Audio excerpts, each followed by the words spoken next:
I'm happy to be here. I do want to say that my preference is normally to speak directly to an audience, maintain eye contact, and not read anything. But in order to create a precise translation, I'm going to read my paper, so I hope you'll bear with me a little bit on that.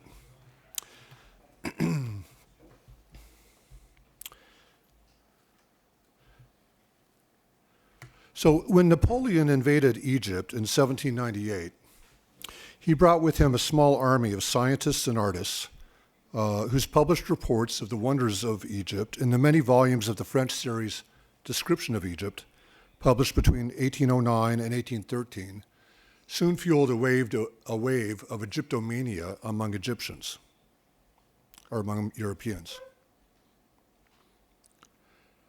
This intense interest in all things Egyptian spurred a demand for Egyptian antiquities, which men like Antonio Lebello, the excavator of the Joseph Smith papyri, were all too willing to meet.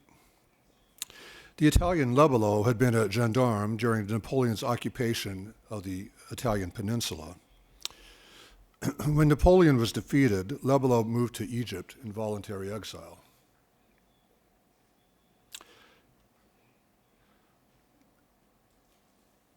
There he was employed by Bernardino Drovetti, the former consul general of France in Egypt, to oversee his excavations in Upper Egypt. Lebello also did excavating on his own.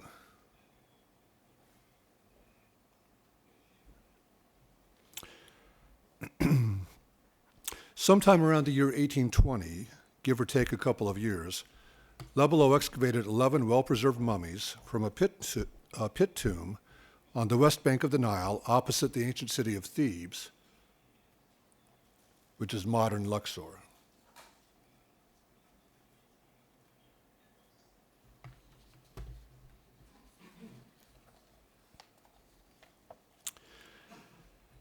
These mummies were shipped to Trieste, and consigned for sale through Albano Oblosser.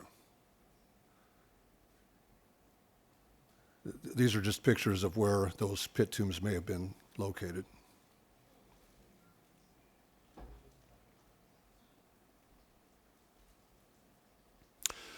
Oblosser sent the mummies to New York, where they were purchased by an entrepreneur from Pennsylvania named Michael H. Chandler sometime early in the year 1833.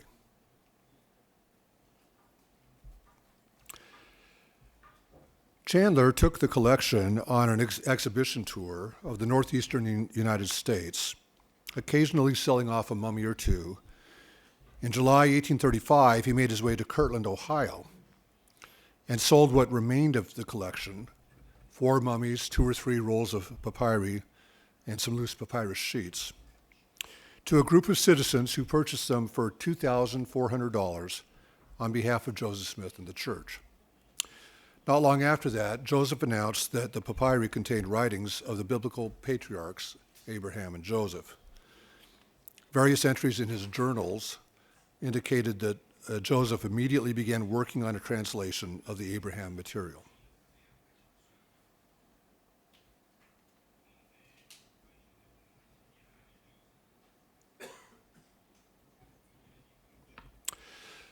Sometime during the Kirtland period, Joseph and his scribes, W. Phelps, Warren Parrish, Oliver Cowdery, Frederick G. Williams, and Willard Richards, created a collection of some 16 documents totaling about 120 pages.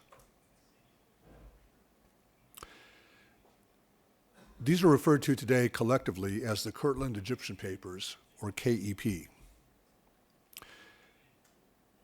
The KEP are of 2 types.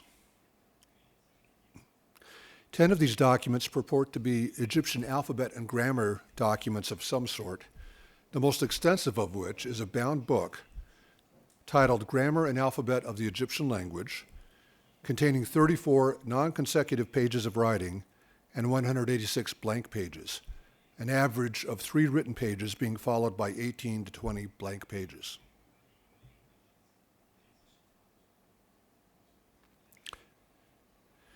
The other 6 are Book of Abraham manuscript documents presenting the English text of material from the first couple of chapters of what we know today as the Book of Abraham. Some of these documents have Egyptian symbols in the left-hand margin of each paragraph of text. The KEP were never explained or published, and after they were brought out west, they were placed among the papers of the church historian's office and eventually forgotten until they were rediscovered well into the 20th century.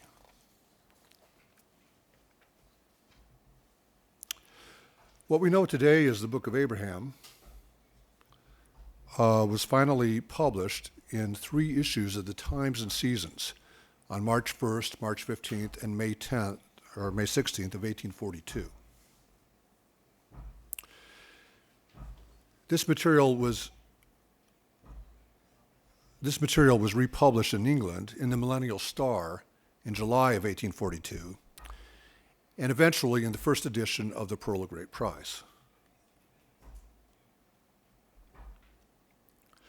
In February of 1843, Joseph promised that more of the text would be published, but none ever was, and no manuscript evidence of additional text has been discovered.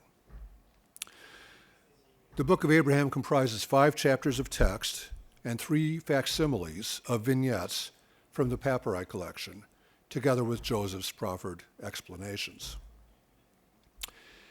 In the 20th century, there were 2 events that put the authenticity of the Book of Abraham as an ancient document and not a modern pseudepigraphon in doubt.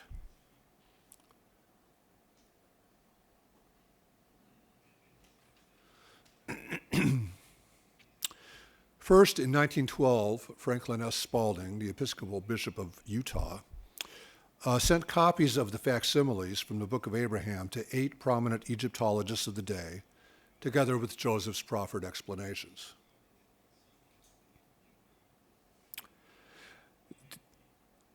The Egyptologists gave standard Egyptological explanations of the facsimiles and concluded that Joseph's explanations were not correct.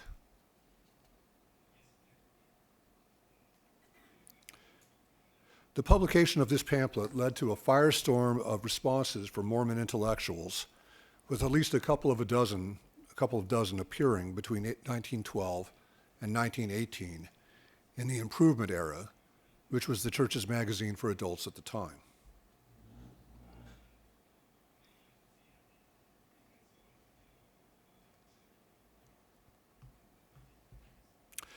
In order to understand the second event, we must trace the history of Joseph's papyri collection, which I'll call the Joseph Smith Papyri, after Joseph's death in 1844.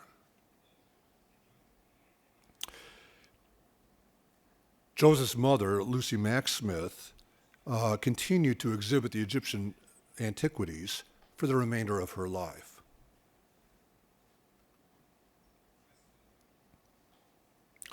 Soon after Lucy's death in 1856, Emma Smith Bideman and her second husband, Louis Bideman, sold the collection to a man named Abel Coombs.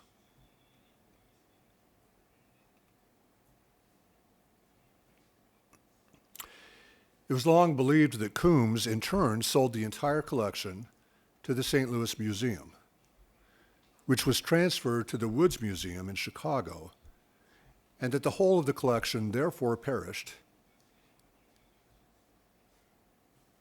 in the Great Chicago Fire of 1871. As a personal aside, when I began to practice law in Chicago, my office was just down the street from the Woods Theater, which had been built in 1917 on the site of the old Woods Museum. And that theater was razed to the ground in 1990.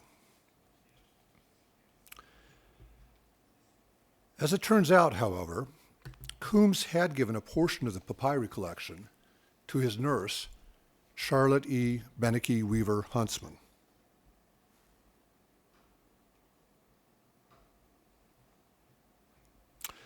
Upon her death, this collection went to her daughter, Alice Coombs Weaver Huser, who tried to sell it to the Metropolitan Museum of Art in New York City in 1918, but the museum was not interested at that time.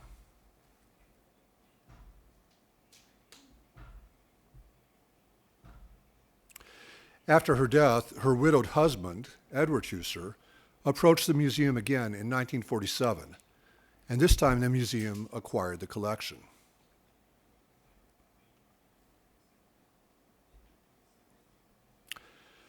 Contrary to popular misunderstanding, the curators of the museum understood from the beginning the connection of these pieces to Joseph. But for a long time, the church was unaware of the existence of this collection. That changed in the 1960s, and after negotiations, eventually this collection was returned to the church in 1967. You see pictures there of church leaders, including in particular N. Eldon Tanner, who represented the church in these negotiations.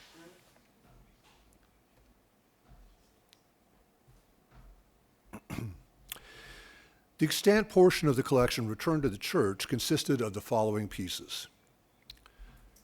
First, the original of Facsimile 1, and 2 fragments from a book of breathings. Also sometimes referred to as the Sensen Papyrus, as Sensen is the Egyptian word for breathing.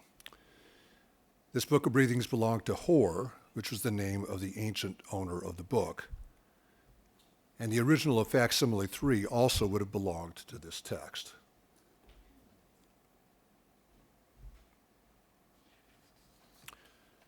Two fragments from a Book of the Dead belonging to Shemnen. And 3, a psychostasy or soul-weighing scene, vignette relating to chapter 125 of the Book of the Dead, belonging to Neferirnub.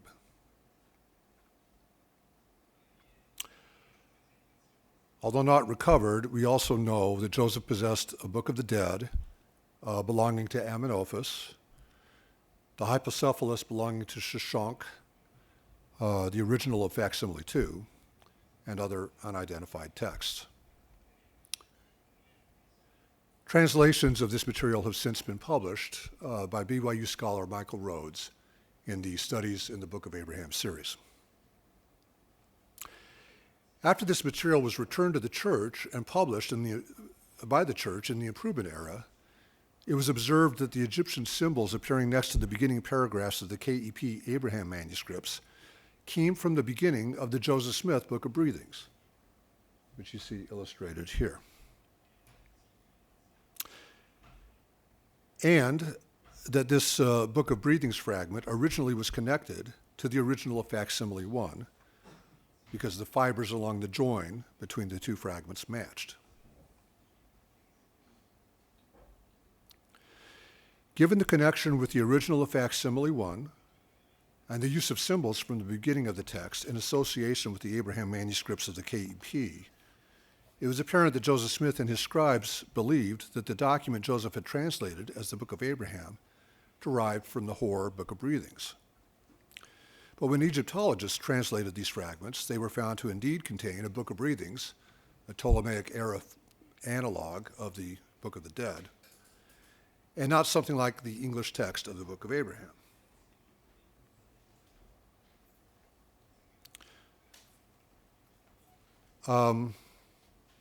This is just another list of the pieces of the collection. This finding led to extensive apologetic publications, initially dominated by the late Hugh Nibley, and subsequently dominated by scholars affiliated with the Foundation for Ancient Research and Mormon Studies, an independent foundation that was subsequently absorbed into BYU.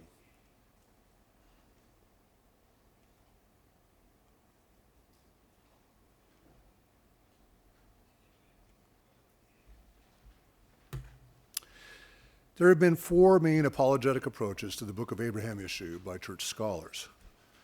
First was the observation that the concept reflected in the Egyptian marginalia of the KEP Abraham manuscripts in each case was reflected in the associated English paragraph. Therefore, the idea was that the Egyptian text could have been a mnemonic aid of some sort for the transmission of the Abraham story reflected in the English Book of Abraham. Nibley initially was intrigued by this observation, but he quickly went in a different direction and rejected the mnemonic theory, which simply has not caught on in an appreciable way.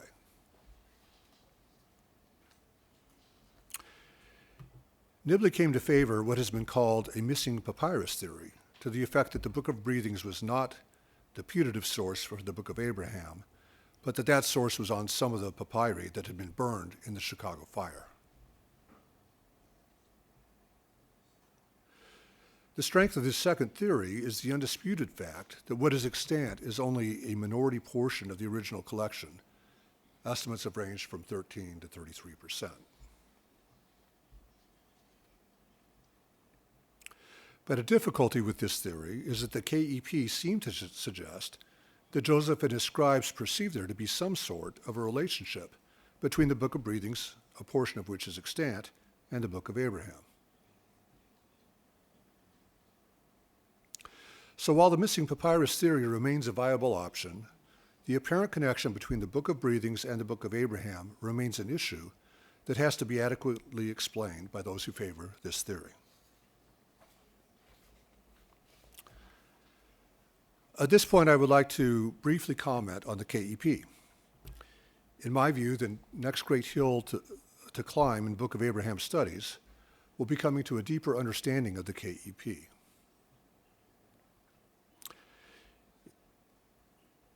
In 1971, Nibley published a lengthy article about the KEP in BYU Studies, but until recently, no further work was published on the subject, and as a result, these documents were for a long time badly understudied.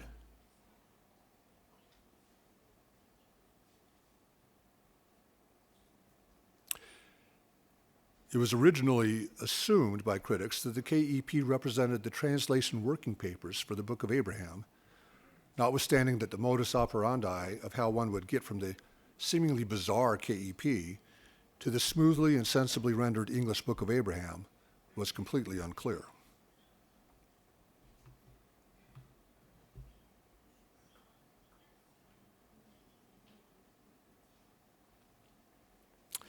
In contrast, apologists suggested that the KEP reflected either an earlier studying it out in their minds stage of the project, or an attempt to use the already completed revelation in comparison with the Book of Breathings papyri in an effort to reverse engineer the Egyptian language.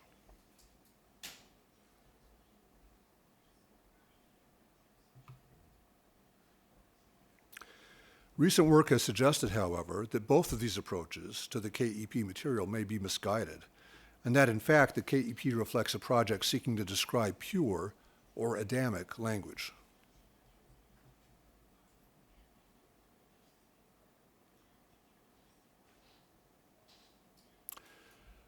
One example of this recent work is an article by my friend Samuel M. Brown, published in Church History in 2009, with the title Joseph, Smith in parentheses, in Egypt, Babel, Hieroglyphs, and the Pure Language of Eden.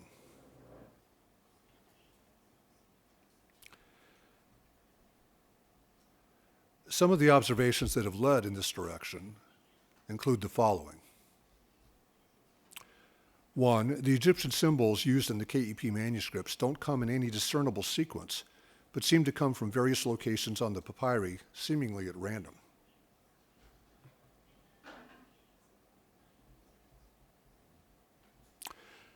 2, most of the symbols are not even Egyptian at all, but are symbols that appear to have been simply made up, or in some cases, symbols that are derived from Masonic ciphers.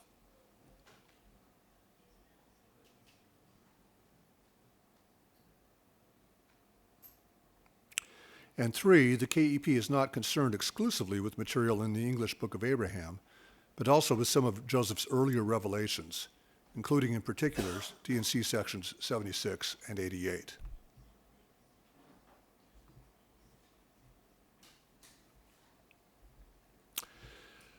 At this point, what is needed is the publication of a scholarly editio princeps of the KEP, and then actual scholarship must be brought to bear in the effort to better understand these documents, bracketing for the time being both polemics and apologetics until the scholarship has more clearly elucidated the meaning of these obscure manuscripts.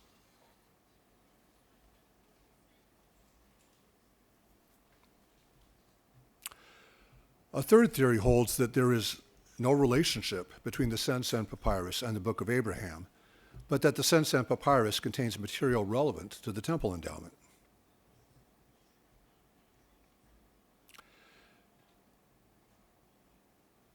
Establishing these kinds of parallels was the burden of Hugh Nibley's magnum opus, The Message of the Joseph Smith Papyri, an Egyptian Endowment. This is an extract from that book. While the insights that derive from this approach can be quite fascinating in their own right, it should be obvious that this theory does not purport to tell us anything in particular about the source of the English Book of Abraham.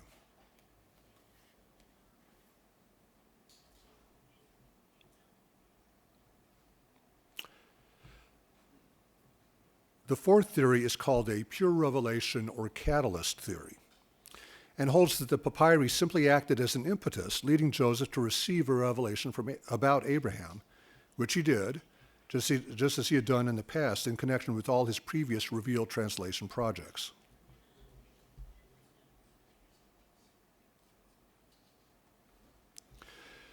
Joseph consistently used the word translation for his revealed religious texts, which has created a problem in our modern perception of those texts.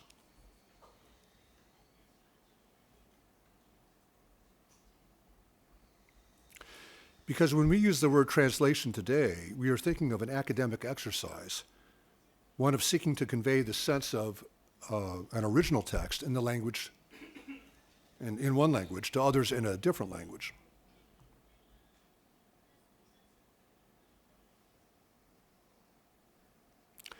Translation in this sense requires an academic knowledge of both the source and the target language.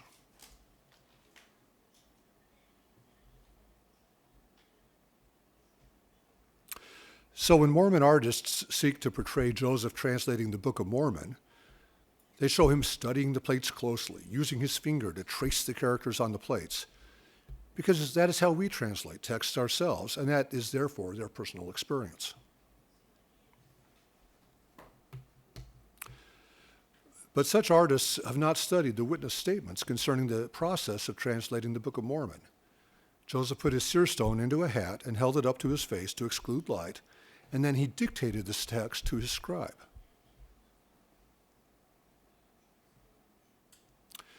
Joseph was not translating by an academic process, but by the gift of seeing, for a seer is a seer, one who sees.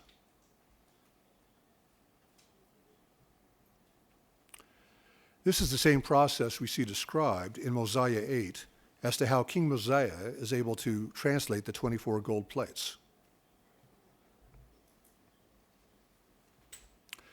So, just as Joseph dictated the Book of Mormon without even looking at the plates themselves, or dictated D&C 7 without having any physical access to the parchment described in that section, so the English Book of Abraham was a revelation that Joseph dictated to his scribe, and not an academic rendering based on the papyri. The fullest explanation of this theory was published by the late Carl Sandburg in an article in Dialogue in 1989 with the title, Knowing Brother Joseph Again, the Book of Abraham and Joseph Smith as Translator. The strength of this theory is twofold. First, it makes the Egyptian materials largely irrelevant to the process beyond stirring the quest for the revelation in the first place.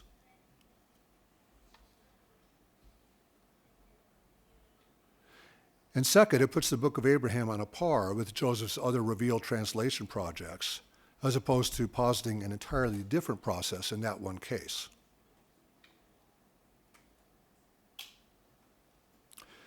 The perceived weakness of this theory might be that Joseph and his scribes may have misunderstood the relationship between the English Book of Abraham and the Sen-Sen Papyrus.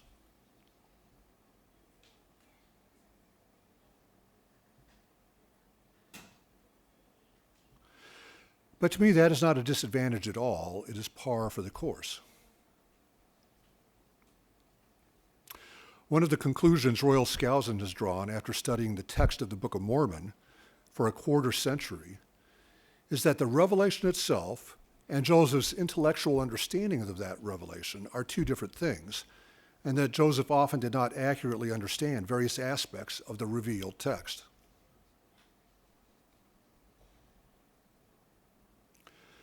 For instance, when Joseph made changes to the text in 1837 and 1840, he was acting as a human editor, and Skousen properly reverses those edits in his critical text project. So there is really nothing new about this. So which of these theories, if any, is the correct one?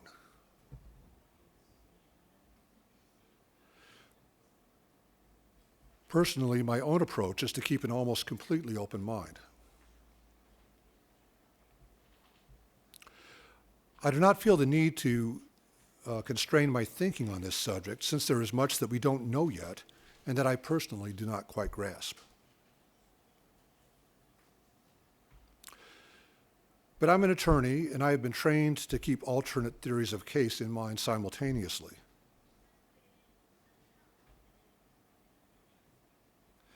If that doesn't work for you and you need to concentrate on a single theory, I will suggest that as a forensic matter, I think the pure revelation theory is the most readily defensible.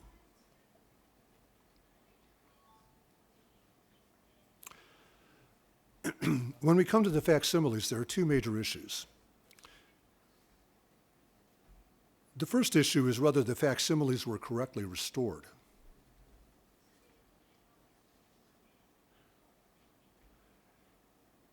And to that question, in my view, the answer is clearly no. But I don't understand why anyone would expect anything different. We have the original of facsimile 1, and we can see that the top was damaged.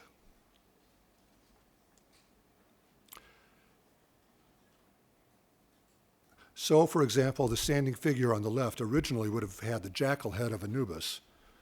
The bald human head has been copied from the figure lying on the bier.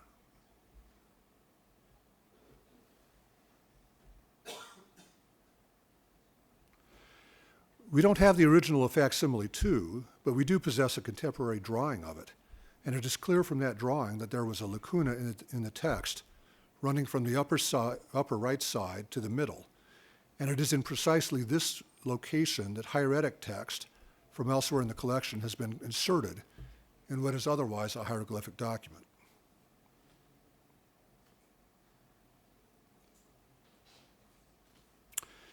In the case of facsimile 3, we have neither the original nor a contemporary drawing of it.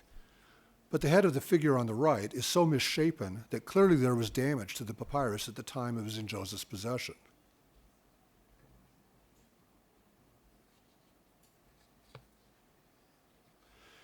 To me, none of this is a big deal.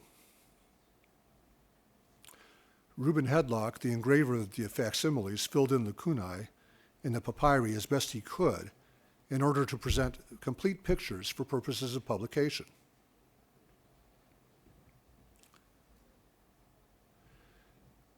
This wasn't done to deceive anyone, but for artistic or for stylistic reasons. I compare this to the differences between the book's Teachings of the Prophet Joseph Smith and the Words of Joseph Smith. In Teachings, the prophet's discourses have been heavily edited for presentation purposes. They have been drastically cleaned up. That was the presentation style at the time. But in Words, the reports of the prophet's Nauvoo discourses are given as close as possible as they actually exist in the original sources, even in their fragmentary state, with bad grammar and misspellings and missing text and all.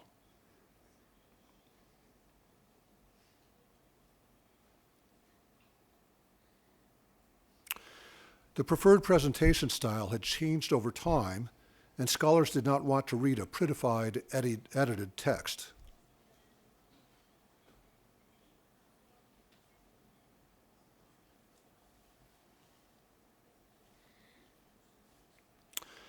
The edits can be significant, and scholars want to see the imperfect originals so they can draw their own conclusions about them. We want to try to fill in the holes in a publication of the facsimiles today, but it's unfair to judge what Hedlock did in his engravings by our modern sensibilities rather than those that prevailed at the time. The second issue has to do with Joseph's proffered explanations of the facsimiles, which in general do not match standard Egyptological explanations.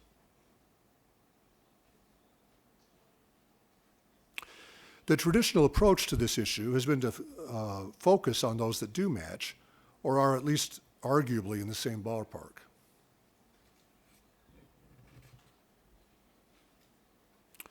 For example, the explanation to figure 6 in facsimile 2 says that figure represents this earth in its 4 quarters. The figure is an image of the 4 sons of Horus, who do indeed stand for the 4 cardinal points.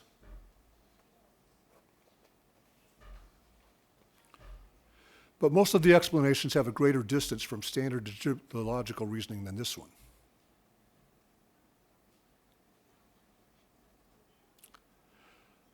I have a different perspective on this issue, which I published in my article, The Facsimiles and Semitic Adaptation of Existing Sources, in the book Astronomy, Papyrus, and Covenant.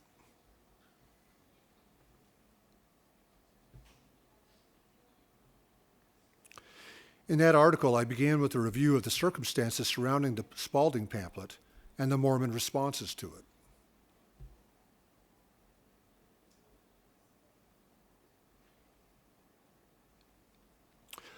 I observed that the Mormons of the time had made a number of facile assumptions about this material, that the papyrus underlying the Book of Abraham was an autographic document, meaning as Abraham's hand had touched the very papyrus in Joseph's possession, that the vignettes underlying the facsimiles were drawn by Abraham and were similarly autographic, and therefore that there was no ancient transmission of these documents.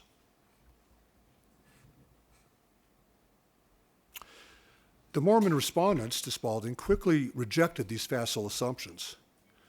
But since so few people today have read this material, Latter-day Saints are unaware of this and tend to continue to hold to these assumptions.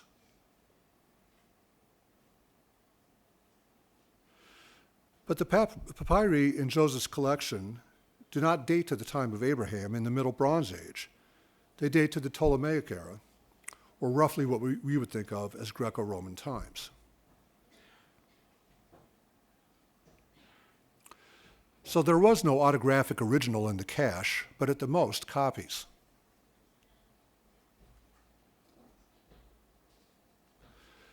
Now, once we acknowledge that we're talking about copies and not autographic originals, the door is then opened wide to various processes of ancient textual transmission with which scholars are familiar. These include copying of texts, translation from one language to another, copying from one medium to another, and redaction.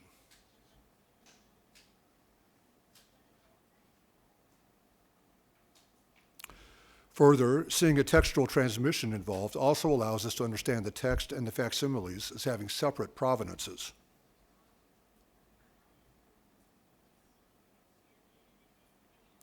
So I wondered, what if Abraham composed his text in, say, Akkadian, written on clay tablets, which would make more sense for a Semite in the Middle Bronze Age than brush and ink on papyrus?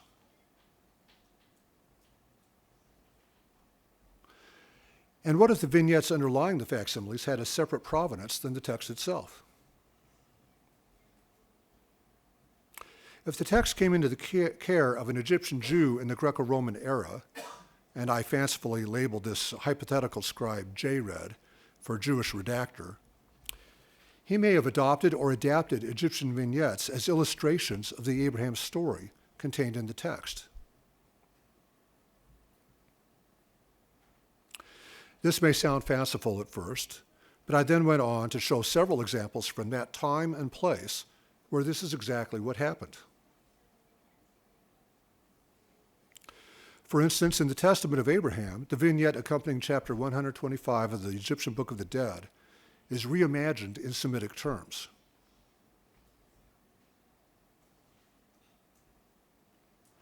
Osiris sitting on the throne of judgment becomes Abel. The Egyptian gods become Semitic angels. The scribe thought becomes the biblical Enoch.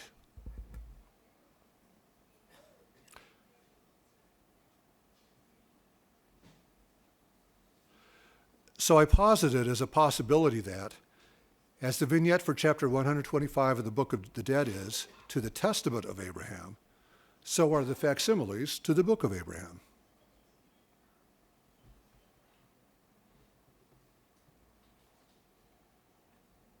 Oops.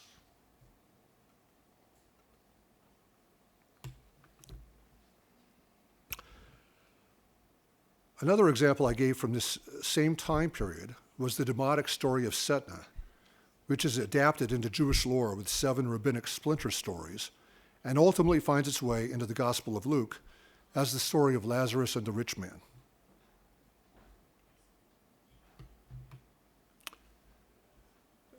This is just a scholarly diagram showing the genealogical relationship among all of these texts that derive from this Egyptian original. In that gospel account, Abraham is used as a Jewish substitute for the Egyptian Osiris, just as we see in facsimile 1 and 3. So it was common for Jews living in Egypt around the turn of the era to adopt or adapt Egyptian iconography to their own purposes as illustrations of their own stories. Now, in my published paper, I did not go this far explicitly, but let me make the point here that if it was acceptable for Jews to adopt or adapt Egyptian iconography to their own purposes, making Abraham a Semitic substitute for Osiris, why would it not be acceptable for Joseph Smith to do the very same thing himself?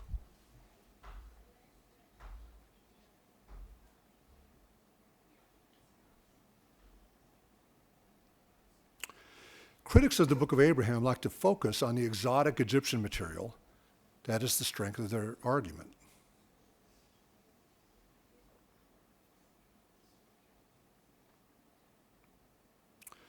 But what of the English Book of Abraham? That had to come from somewhere, and it's an impressive text. Klaus Bayer, Nibley's friend and mentor in Egyptian studies at the Oriental Institute at the University of Chicago, was impressed by the Book of Abraham and opined that if it had been rendered into standard modern English rather than King James idiom, it would have had every appearance of an ancient book. Much of the detail of the English Book of Abraham, having to do with such matters as the attempt to sacrifice the young Abraham and Abraham's teaching astronomy to the Egyptians, are things that are missing from the canonical biblical text, but that are indeed preserved in other ancient religious texts. There is a very thick book published by the Maxwell Institute titled Traditions of the Early Life of Abraham that has numerous examples of material similar to what we have in our Book of Abraham.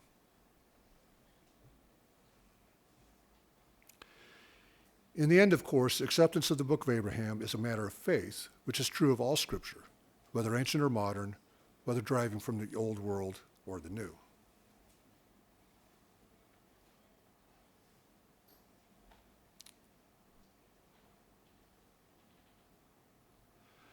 I personally find the Book of Abraham to be a completely fascinating little volume. I've studied this book with interest for over 30 years. I have in the hutch in my pantry an extensive collection of rare, out of print, and very hard to get materials about this book. I don't claim to know all there is to know about it, but I'm familiar with the intellectual history of the debates concerning it over the past century and a half. I remain intrigued and fascinated by this little gem of a text, and yes, I do accept it as divine scripture. And I conclude the paper in the name of Jesus Christ. Amen.